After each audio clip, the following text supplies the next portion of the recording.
اللہ تعالیٰ نے جو انسان پیدا کیے ہیں ان کے مزاج مختلف ہیں۔ ان میں کچھ لوگ ہوتے ہیں جو قوی ہوتے ہیں ارادے کے، جو فیصلہ کر لیا ڈٹ گئے۔ کچھ لوگوں میں وہ قوت ارادی اتنی مضبوط نہیں ہوتی، وہ ادھر ادھر سوچتے رہتے ہیں۔ کچھ لوگ جسمانی طور پر بہت توانا ہوتے ہیں، کچھ لوگ جسمانی طور پر پیدائشی طور پر کمزور ہوتے ہیں۔ تو اگر کوئی قوت ارادی کمزور رکھنے والا شخص ہے، وہ بھی تو اللہ کی تخلیق ہے، اللہ کا بندہ ہے، خطاؤں کا ظہور ہو جاتا ہے، توبہ کرتا ہے، پھر کچھ عرصے کے بعد پھر خطا کا ظہور ہو جاتا ہے، پھر توبہ کرتا ہے۔ تو ہم تو یہ سمجھیں گے کہ ایک حد کے بعد پھر اس کی توبہ قبول نہیں ہونی چاہیے، لیکن حدیث سنیے۔ وعن ابی ہریرہ رضی اللہ تعالی عنہ قال قال رسول اللہ صلی اللہ علیہ وسلم ان عبدا اذنب ذنبا، یقیناً ایک بندہ جو ہے وہ ایک گناہ کرتا ہے، فقال، پھر وہ کہتا ہے رب، اے میرے پروردگار، اذنبت فاغفر لی، مجھ سے گناہ ہو گیا ہے، مجھے معاف فرما دے۔ فقال ربہ، تو پروردگار یہ کہتا ہے اعلم عبدی ان لہ ربا یغفر الذنب ویاخذ بہ، میرا یہ بندہ یہ جانتا ہے کہ اس کا ایک رب ہے جو گناہ معاف بھی کر سکتا ہے اور سزا دے بھی سکتا ہے۔ کیا معنی ہوئے؟ گناہ اس نے کیا ہے لیکن جانتا ہے اللہ کو کہ وہ معاف بھی فرما سکتا ہے، تبھی تو وہ اللہ سے معافی کی درخواست کر رہا ہے۔ اس کے اس جاننے کی بنیاد پر، اس کے اس علم کی بنیاد پر، اس کے اس ایمان کی بنیاد پر فرمایا غفرت لعبدی، میں نے اپنے بندے کو معاف کر دیا۔ ثم مکث ما شاء اللہ، پھر وقت گزرا جتنا کہ اللہ نے چاہا۔ ثم اذنب ذنبا، پھر اس سے گناہ ہو گیا۔ فقال رب اذنبت ذنبا فاغفر، پھر کہتا ہے پروردگار مجھ سے گناہ ہو گیا، پھر مجھے معاف فرما دے۔ فقال ربہ، اللہ فرماتا ہے عالم عبدی ان لہ ربا یغفر الذنب ویاخذ بہ، میرا بندہ ہے نا جو جانتا ہے کہ اس کا ایک رب ہے، ایمان باللہ اس کے اندر ہے، تبھی تو پکار رہا ہے، اور یہ بھی جانتا ہے کہ وہ گناہ معاف بھی کر سکتا ہے اور چاہے تو پکڑ بھی سکتا ہے، سزا بھی دے سکتا ہے۔ تو فرمایا، اللہ تعالیٰ فرماتے ہیں میں نے فرمایا کہ میں نے معاف کر دیا۔ ثم مکث ما شاء اللہ، پھر ایک عرصہ گزرا اس کے بعد۔ ثم اذنب ذنبا، پھر اس نے گناہ کیا۔ قال رب اذنبت ذنبا آخر، اس نے کہا پروردگار میں نے تو پھر ایک اور گناہ کر دیا، فاغفر لی، مجھے بخش دے۔ فقال اعلم عبدی ان لہ ربا یغفر الذنب ویاخذ بہ، میرا بندہ جانتا ہے نا کہ اس کا ایک رب ہے جسے وہ پکار رہا ہے، کہ وہ جانتا ہے کہ اسے اختیار حاصل ہے کہ چاہے تو بخش دے اور چاہے تو پکڑ لے۔ اس کے اس علم، اس ایمان کی بنیاد پر میں نے اسے معاف کر دیا۔ ایک اور حدیث، میں نے چونکہ اس گفتگو کے لیے ان احادیث کا تفحص کیا ہے، یہ تو بہت ہیں حدیثیں، میں نے ان میں سے کچھ چنی ہیں۔ ہمارے بعض واعظ ناصح وہ بھی کسی شخص کو روکتے رہے، برائیوں سے روکتے رہے، نہیں رکتا، تو کہیں غصے میں آ کے اللہ تجھے کبھی معاف نہیں کرے گا۔ یہ کتنا بڑا جرم ہے، اس کا اندازہ کیجئے اس حدیث سے۔ تو میرے بندے کو میری رحمت سے مایوس کر رہے ہیں، کتنا بڑا جرم ہے اس کا اندازہ کیجئے۔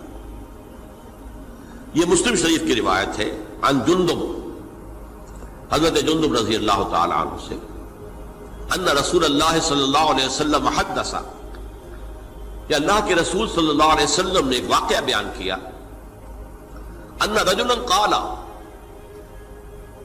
کہ ایک شخص نے یہ کہا، واللہ لا یغفر اللہ لفلان، کہ خدا کی قسم اللہ تعالیٰ فلاں شخص کو کبھی معاف نہیں کرے گا۔ وَأَنَّ اللَّهَ تَعَالَى قَالَ، اس پر اللہ تعالیٰ نے یہ فرمایا، منزل الذی یتعالی علیہ، یہ کون ہے جو میرے اوپر حکومت کرنے والا آ گیا، جو میری طرف سے حکم لگا رہا کہ میں کبھی معاف نہیں کروں گا؟ منزل الذی، کون ہے وہ شخص، الذی یتعالی علیہ انی لا اغفر لفلان، کہ میں فلاں شخص کو کبھی معاف نہیں کروں گا، قد غفرت لفلان، اس کو تو میں نے معاف کر دیا، واحبطت عملہ، اس شخص کے تمام اعمال میں نے ضائع کر دیے کہ تم نے میرے بندے کو مایوس کیا۔ یہ ہے جرم کی انکار۔ تو توبہ کی دعوت دیتے رہو، توبہ کے لیے لوگوں کو آمادہ کرتے رہو، توبہ جو ہے اس کے لیے ترغیب دیتے رہو، اللہ تعالیٰ معاف فرمانے والا۔ اب آخری حدیث سنا رہا ہوں، یہ تو بہت ہی عجیب حدیث ہے اور متفق علیہ، یہ بخاری اور مسلم دونوں میں۔ حضرت ابو سعید الخدری رضی اللہ تعالی عنہ جو ہے وہ اس کے راوی ہیں۔ حضور نے فرمایا کانا فی من کانا قبلکم رجل قتل 99 نفسا، تم سے پہلے جو امت تھی بنی اسرائیل، گویا کہ ان کا ذکر ہے، اس میں ایک آدمی ایسا تھا جس نے 99 قتل کیے تھے۔ اب آپ اندازہ کیجئے کتنا بڑا گناہ کبیرہ ہے قتل۔ قرآن مجید میں آتا ہے وَكَأَنَّمَا قَتَلَ النَّاسَ جَمِيعًا، اگر ایک انسان کو بھی ناحق قتل کر دیا گیا تو یہ ایسی ہے گویا کہ اس نے پوری نوع انسانی کو قتل کر دیا، اس نے 99 قتل کی۔ فَهَلْ لَهُ مِن تَوْبَةٍ، پھر اس کے بعد یہ ہوا کہ اس کے اندر توبہ کا جذبہ پیدا ہوا۔ فَسَأَلَ عَنْ أَعْلَمِ أَهْلِ الْأَرْضِ، تو اس نے پھر سوال کیا، لوگوں سے پوچھا کہ زمین میں رہنے والوں میں کون سب سے بڑا عالم ہے؟ فَدُلَّ عَلَى رَاهِبٍ، تو اسے بتایا گیا فلاں راہب فلاں جگہ پر ہے، وہ بہت نیک ہے، بڑا عالم ہے۔ فَأَتَاهُ، وہ اس کے پاس آیا، فَقَالَ أَنَّهُ قَتَلَ 99 نَفْسًا فَهَلْ لَهُ مِن تَوْبَةٍ، انہوں نے کہا دیکھیے راہب صاحب، میں نے 99 انسان قتل کیے، اب مجھے یہ بتائیے کہ میرے لیے توبہ کا کوئی امکان ہے؟ فَقَالَ لَا، انہوں نے کہا نہیں۔ فَقَتَلَهُ، اس نے اس کو بھی قتل کر دیا۔ فَكَمَّلَ بِهِ 100، اپنی سینچری مکمل کر لی، مطلب 99 کے بعد ایک کی کسر تھی، اس کو بھی قتل کیا، 100 پورے کر لیا۔ ثُمَّ سَأَلَ عَنْ عَالِمِ أَهْلِ الْأَرْضِ، پھر اس نے پوچھا کوئی اور، کوئی بڑے عالم انسان ہو۔ فَدُلَّ عَلَى رَجُلٍ عَالِمٍ، پھر اس کی رہنمائی کی گئی ایک بڑے عالم شخص کی طرف۔ فَقَالَ إِنَّهُ قَتَلَ 100 نَفْسٍ، تو اس نے وہاں جا کر کہا کہ میں 100 انسان ہلاک کر چکا ہوں، قتل کر چکا ہوں۔ فَهَلْ لَهُ مِن تَوْبَةٍ، میرے لیے توبہ کا کوئی امکان ہے؟ فَقَالَ نَعَمْ، کہا کیوں نہیں، 100 قتل کیے تب بھی کیا ہے، توبہ کا راستہ دروازہ کھلا ہوا، مَا لَمْ يُغَرْغِرْ، جب تک کہ وہ گھنگرو نہیں بج رہا اس وقت تک تمہارے توبہ کا دروازہ کھلا ہوا ہے۔ فرمایا نعم، وَمَن يَحُولُ بَيْنَهُ وَبَيْنَ التَّوْبَةِ، تمہاری توبہ کے درمیان اور تمہارے درمیان کون حائل ہو سکتا ہے، توبہ کا دروازہ کھلا ہے۔ لیکن ساتھ ہی کہا انطلق الی ارض کذا و کذا، اب تم ایسے کرو جہاں تم رہتے ہو وہاں نہ جاؤ واپس، وہاں کا ماحول اچھا نہیں ہے، معاشرہ اچھا نہیں ہے، ہو سکتا ہے کہ تم توبہ پر قائم نہ رہ سکو، تم فلاں جگہ چلے جاؤ، وہاں اچھے لوگ آباد ہیں، ان میں جا کر رہو۔ فإن بها أناسا يعبدون اللہ تعالی، وہاں ایسے لوگ آباد ہیں جو اللہ کی بندگی کرتے ہیں۔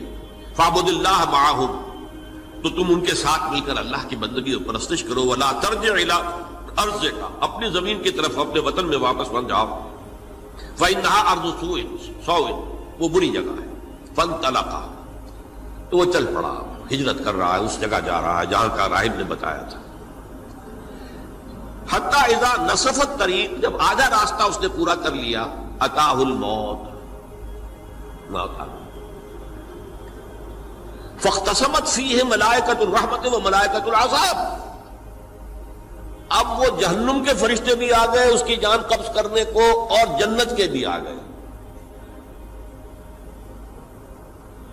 فقالت ملائکۃ الرحمہ، رحمت والے جو فرشتے ہیں جنت والے، انہوں نے کہا جا تائبا مقبلا بقلبہ للہ تعالی، یہ شخص توبہ کر کے اللہ تعالیٰ کی طرف ہجرت کر رہا تھا، اس لیے اس کی نیت کی بنیاد پر اب یہ جنتی ہے، لہذا اس کی روح ہم قبض کریں۔